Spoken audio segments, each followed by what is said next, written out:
Hey guys, welcome to the Daily Word Bible Study, a plain and simple, book by book, chapter by chapter, verse by verse study through the entire Bible.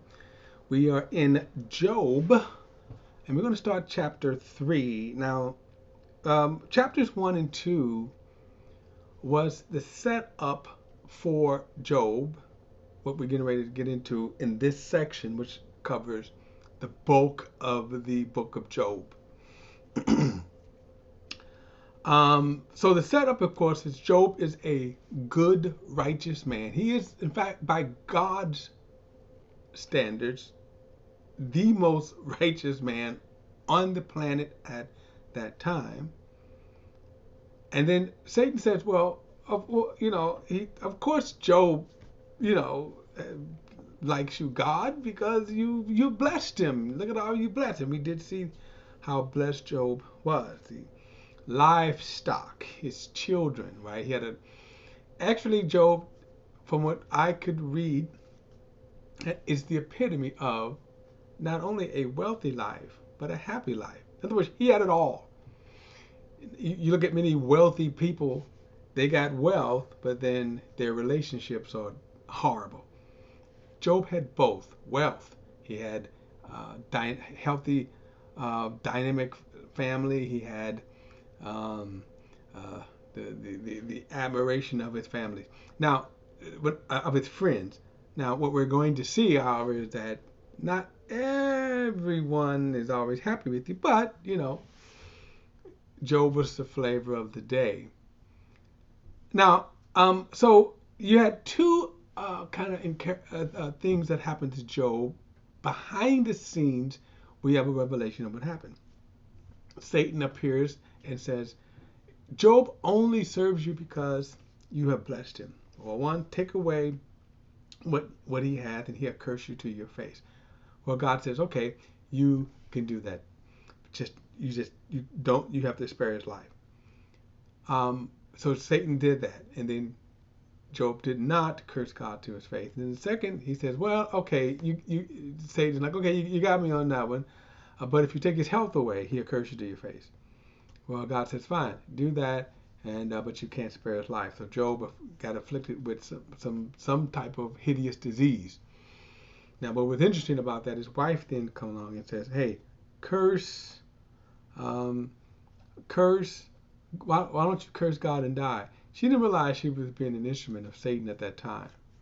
And I didn't read that, kind of go into that. I probably got distracted, but she Jesus had told his disciples he was getting ready to die, and Peter grabs him and says, "Not you, Lord, not you. It will never be like that." And then Jesus turns to Peter and says, "Get thee behind me, Satan." All right, so that, and in other words, you've been an adversary for me. That's what the term adversary means. Now, remember I said too, when you look at it from this perspective, from the earthly perspective, you don't see the heavenly scene. We see the results of it, and it was bad for Job. In one day, he lost literally everything. I want to go back to chapter 2 and then go into chapter 3, only because, as I said before, chapter 2 really should begin at verse 11. And verse 9 is kind of worth reading again. His wife said to him, do you still retain your integrity? Curse God and die. Now, I'm going to even say she probably didn't even realize that she was being used by Satan when she said this. But verse 10 says, you speak as a foolish woman speaks. He told her, should we accept only good from God and not adversity? Through all of this, Job did not sin in what he said. Now, I'm going to pick it up with, again, in verse 3, and then really, we're going to be kind of reading back and forth. And they are long discourses. And that's kind of the way they did, we're taught in writing sometimes to be concise, sometimes even in speeches and in writings to be concise. Well, they're not concise. They will, you will see. So from chapters 3 to about chapters 36 is where you're going to see just a back and forth of discourses. What is interesting is that Job's friends, who are going to come start off sympathetic, and then quickly they're going to turn on Job. And so these discourses is pretty much, Job, admit you sinned. You did something wrong for this to happen to you. And they're going to do their best. And Job's going to be like, no, I didn't do anything wrong. No, no, no, no, no, no. I did nothing wrong for this. And by the way, Job was right. Job didn't do anything. By God's own admission, he says, you incited me to destroy Job without a cause. Okay?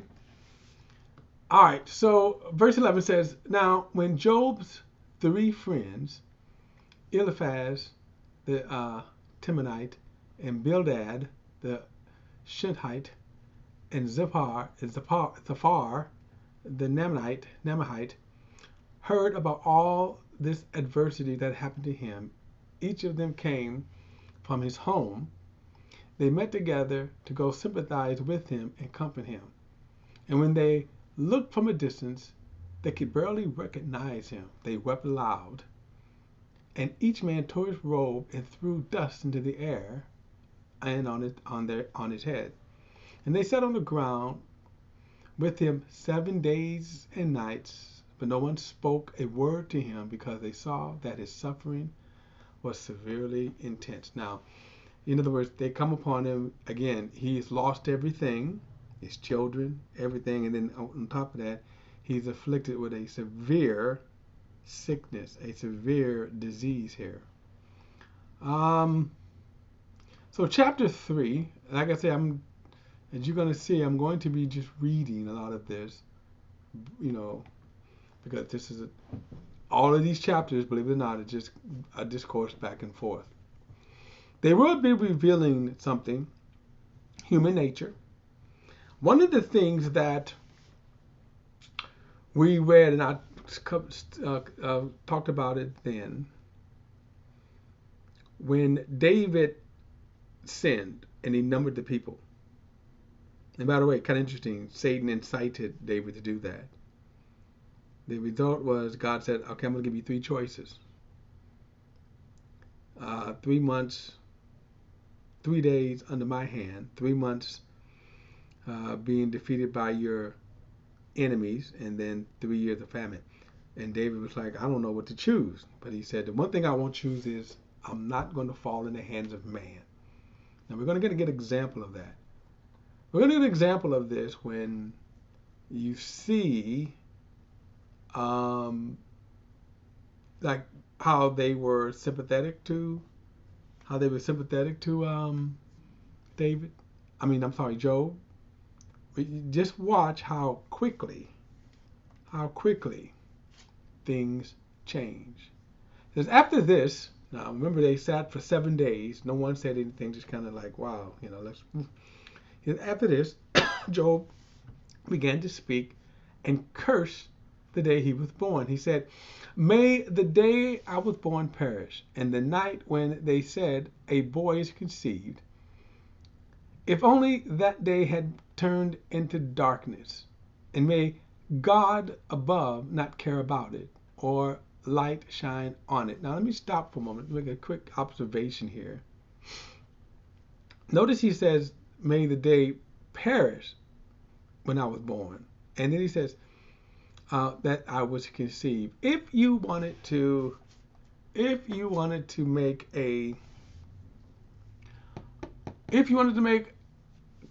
an argument here for pro-life, this is kind of interesting that you could make one here. That notice he's careful to say conceived and not kind of born in itself. In other words, may the day perish in the night when they said a boy is conceived. Kind of interesting. Anyway, he's not making the argument. I'm just throwing that thought out there. It's going to be a long discourse, by the way, y'all.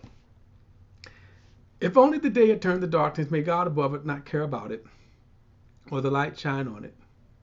May darkness and gloom reclaim it, and a cloud settle over it. May an eclipse of the sun terrify it. If only darkness had taken that night away. May it not appear among the days of the years or be listed in the calendar. Yes, may that night be barren. May no joyful shout be heard in it. Let those who curse certain days cast a spell upon it. Those who are skilled in rousing Leviathan. Now, Leviathan here is what, as best we could say, is we don't know if this creature is extinct, but it is a sea monster, a very large sea monster. Okay, that's the best way to describe it. Now, like I said, the only reason why I say we don't know if it's extinct or not because no one, in a sense, have kind of seen it. All right. Verse 9 says, "May its morning stars grow dark, or may it wait for the daylight, but have none. May it not see the breaking of dawn, for the night did not shut the doors of my mother's womb, or hide sorrows from my eyes." Right? I wonder if this is another way of saying, my dad didn't pull out. I'm being funny here. Verse 11 it says, "Why was I not stillborn? Why didn't I die as I came from the womb? Why did the knees receive me? And why were there breasts for me to nurse? Now, I would certainly be lying down in peace. I would be asleep. Then I would be at rest." Now, of course, he is speaking from a place of anguish here. So keep that in mind. Grief and anguish. Remember, 10 of his children are gone, have died. When you think about the fact that he lost his wealth is enough. But remember, he lost 10 kids.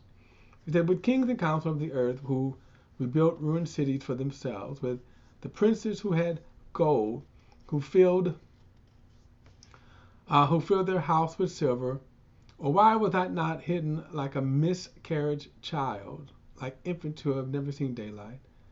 There the wicked cease to make trouble, and there the weary find rest." Now, kind of interesting. Job's perspective, remember, it is not one of a eternity or a spiritual realm. Remember, we exist between birth and our death, and our reality is the physical realm. Now, for example, we know from from chapters 1 and 2, he's not aware that in the heavens, now that he is aware of God, and we'll see this as we move forward, but he's aware of God, but not the heavenly scene. And my thing is that because if he were, he wouldn't be so quick to rush to death. And I say that too because just on a sidebar note, how people get in such a disparity that suicide is their only option. And the reason why is because to me, there's not that consciousness of God. Verse 17, "There the wicked cease to make trouble, and there they find rest." Well, I don't know about the wicked finding rest, but they certainly cease to make trouble. "The captives are completely at ease. They do not hear the voice of their oppressor. Both small and great are there," meaning the grave is what he's referring to as. "And the slave is set free from his master. Why is light given to one burdened with grief, and life to those whose existence is bitter, who wait for death, but it does not come, and search for it more than for the hidden treasures, who are filled with much joy, and are glad when they reach the grave? Why is life given to the man whose path is hidden, whom God has hedged in?" Now, interesting, Satan used that, right? You put a hedge around Job, but now that hedge was taken away, right? I saw when food was put before me, and my groans poured out like water. For the thing I feared has overtaken me, and what I've dreaded has happened to me. I cannot relax or be still. I have no rest, for trouble comes. Now, this is sort of, I'm going to say kind of true, If you remember in the first chapter where he says that um, um, he would continually make burnt offerings for his children. Okay. Um, verse 4. Then Eliphaz the Temite replied, "Should anyone try to speak with you when you are exhausted?" Wow, right? This is weird. Yet, who can keep from speaking? Now, in other words, you're exhausted, you grieve, but he's like, he just has to respond to Job. Indeed, you have instructed many and have strengthened weak hands. Your words have steadied the one who was stumbling and embraced the knees that were buckling. But now that this has happened to you, you have become exhausted. It strikes you and you are dismayed. Now, it's kind of interesting, this dialogue here. We get a little insight also to Job. Notice he was a person that what? Was a man of the town, right? He helped people, strengthened people. Eliphaz basically now saying, what? Now since this tragedy's happened to you and you fall apart? Really? Watch this now. Verse 6. Isn't your piety your confidence and the integrity of your life your hope? Consider, who has perished when he was innocent? Where have the honest been destroyed? Now I have to stop here because this is something. See how many here if I can go. I'm gonna go. Okay. This is amazing here when he says this.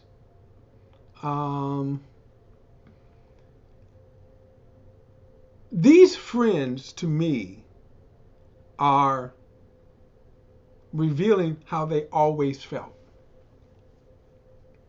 Notice, isn't your piety? Did Job say he was so pious?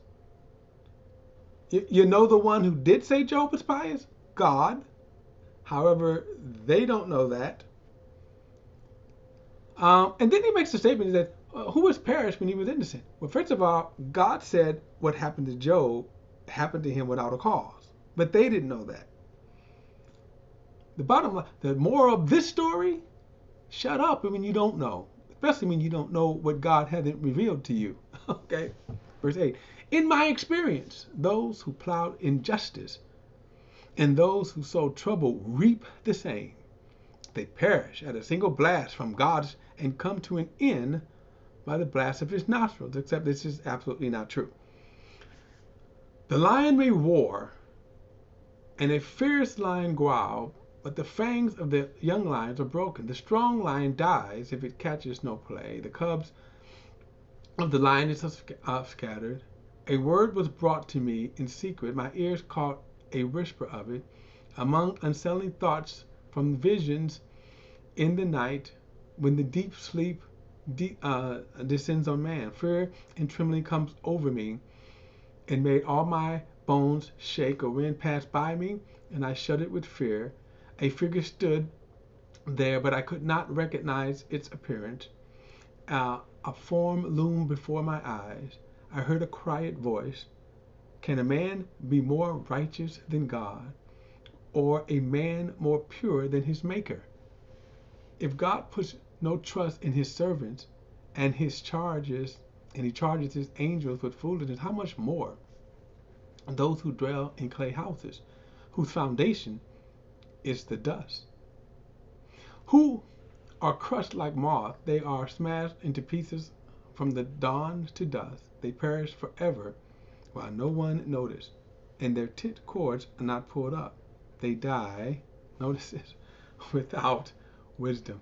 Now I could tell you, having gone through a tragedy, my first wife passed away, and sometimes people can be heartless and just horrible.